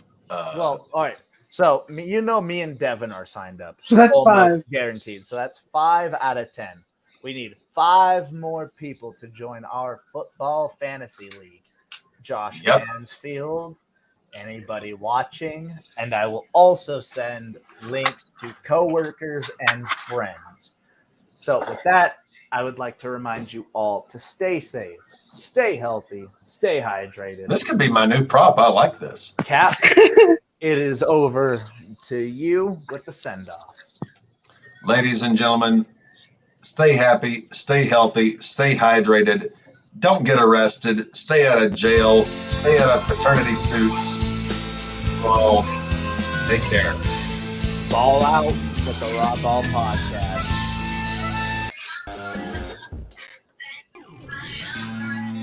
Okay.